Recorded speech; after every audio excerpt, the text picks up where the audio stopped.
Chapter 14. Oh no. The first thing happened in the morning at recess. I saw a candy wrapper on the ground and picked it up. Joey poked me. Why do you keep doing that? I told you before, I said. I want the first halo. But look, he said. He pointed at the school and all around the playground. Mrs. Sims isn't even here. You're not even getting credit for it. I grinned. Yes, I am. He blinked. You are? I got closer. I whispered. She has spies. He boggled. What? Mrs. Sims can't be watching everywhere all the time. So she has spies, her friends. His eyes darted around. How do you know? My mom said. The boggle went away. He did more, blinking. Then he was grinning. I mean, not just any grin. The grin was so big, it was almost scary. What's so funny? I said. Your mom, he said. What do you mean? He poked me. She was joking, you dude. There ain't no spies. You calling my mom a liar? I'm calling your mom a joker.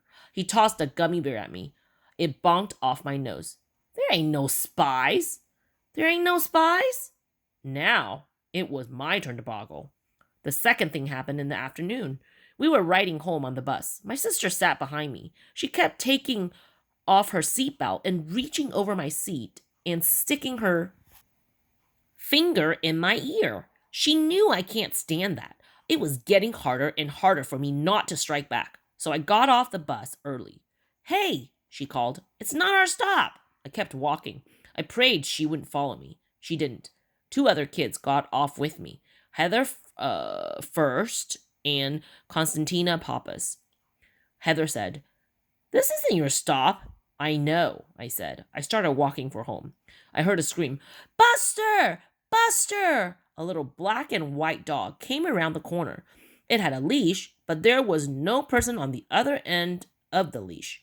Then the person, a teenage girl, came around the corner, chasing the dog and yelling, Buster! Buster! The dog was heading straight for me. It was almost close enough for me to grab the leash when it turned and started across the street. I went after it. I dove after the leash. I grabbed it. I felt the tug of the dog on the other end. I heard screaming, the teenage girl, but something else screaming too, even louder. Brakes! I was lying in the street. I looked up. The dog at the end of the leash was inch from the front fender of a car. Suddenly, the girl was picking me up along with the dog and wrapping us in hugs and tears, and a lady was coming out of the car saying, Oh my God! Oh my God! I can't even remember walking the rest of the way home. What I remember is the third thing. The third thing happened in my room, on my bed. I was still shaking too hard to make it to the tub. I closed my eyes. I took deep breaths. I finally started to calm down. When my brain started to work again, this is the first thought is sent to me. Hey man, you just did the best good deed ever. Slam dunk, the halo is yours. Then my brain sent me Joey's words. There ain't no spies. What if he was right? What if there were no spies reporting back to Mrs. Sims? What if I wasn't going to get credit? What if the best good deed ever was going to go to waste? The fourth thing started with my brain talking to itself. So don't let it go to waste. How do I do that? Make your own report.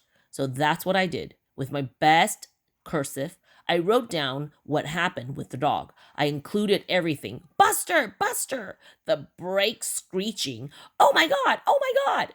I filled up the page. I folded real neat. I put it in an envelope. I sealed the envelope. I put the envelope in my backpack. When I got to school today, I put the envelope on Mrs. Sims' desk. And I couldn't believe what I saw. Another envelope was already sitting there. Oh no, I thought. Darren Tapp must have done a slam dunk good deed too, and wrote a report and beat me to it. I was shell shocked. I didn't raise my hand in class all day. I was more zombie than human by the time Mrs. Sims said, Well, angels, tomorrow's the big day. One of you will be the first to get a halo.